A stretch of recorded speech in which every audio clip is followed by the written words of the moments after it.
a former CEO and Donald Trump donor who stormed the U.S. Capitol and threw a chair in the direction of police officers during the January 6 attack, was sentenced to 30 days incarceration on Friday.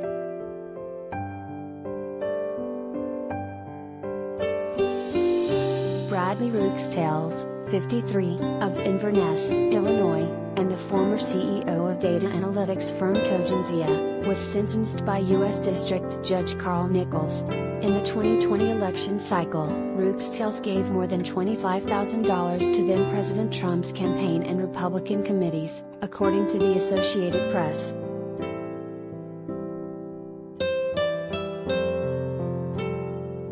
Rookstales was one of a small number of Capitol riot defendants who were actually arrested on January 6. He was taken into custody inside the Capitol complex after a group of rioters chased officers from the Capitol crypt, underneath the Capitol Rotunda, down into the Capitol Visitor Center.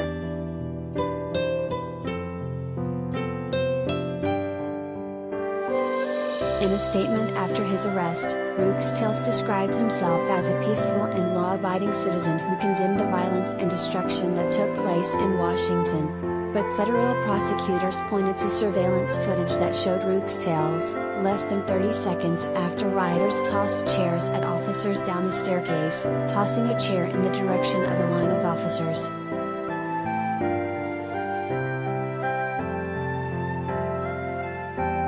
As Rookstales descended the stairwell to the CVC, less than 30 seconds after besieged officers were forced to hastily retreat down it, chairs that had been thrown at those officers lay strewn about the floor. There were signs of a violent riot everywhere, and he willingly joined it, federal prosecutors wrote. He picked up one of the chairs and belligerently hurled it in the direction of where the officers had fallen back.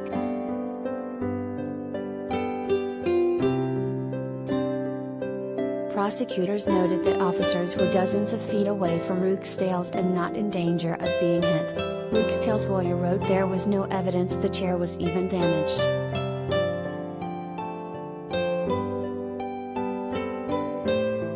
Federal prosecutors said it took 3 officers to effectuate the arrest of Rookstales and that Rookstales directly contributed to law enforcement being overwhelmed because it took at least 3 officers to get him under control during a volatile point in the overall attack on the Capitol.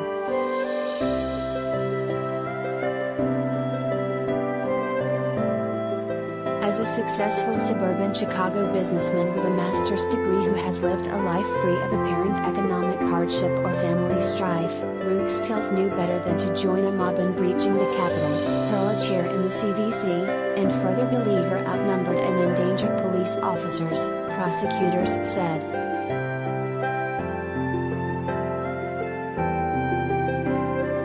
Rookstales pleaded guilty in August to a misdemeanor offense of parading, demonstrating, or picketing in a Capitol building as part of a plea agreement.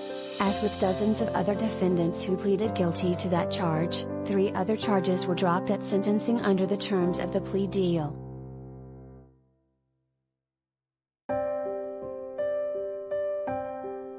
Rookstales, in a letter to the judge before his sentencing, claimed that he went into the U.S. Capitol thinking that there may be some place for us to protest inside but was obviously mistaken. He wrote that he let his emotions to get the better of me but believed in civic engagement, while writing that he didn't want to get into the details of his political beliefs and ideology.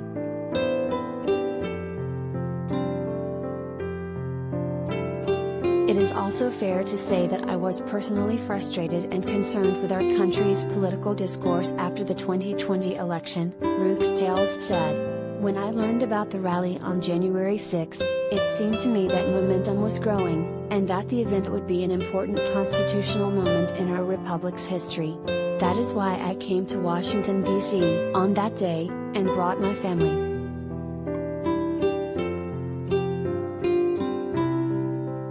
Not all of his family agreed with his behavior or his politics, however. Rookstales' eldest daughter, a teacher in her mid-20s, wrote in a letter to the judge that they disagree politically but that he shouldn't be defined by his actions on January 6.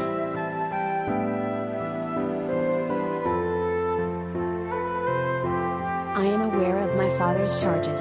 I do not condone his actions that have led to those charges. Politically, my father and I are on opposite sides. However, his actions on that day should not taint his character," his daughter wrote. In a phone conversation we had the other day, he told me that he believes he got too involved and he has learned how dangerous it is to get too deeply involved in a political movement instead of focusing on the love and service that Christ calls of us.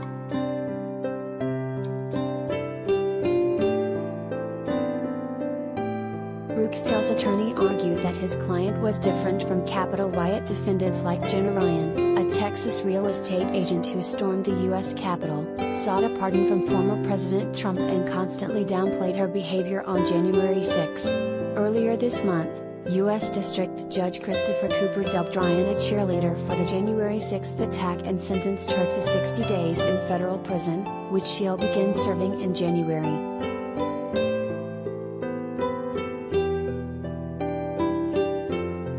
Defendants like Jenna Ryan made post-arrest public statements reflecting a belief that she was immune from punishment because of her social status and a personal message that she would get off scot-free, Rooksdale's lawyer wrote. The court sentencing Ms. Ryan understandably concluded that for her, incarceration was a necessary deterrent, unlike Mr. Rooksdale's, who has consistently and publicly expressed remorse for his participation.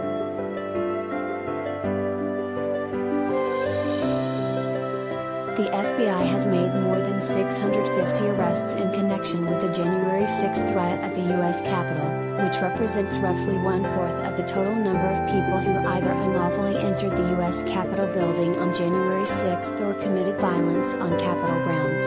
The FBI is still looking for 350 people who committed violent acts that day, including 250 who attacked law enforcement officers.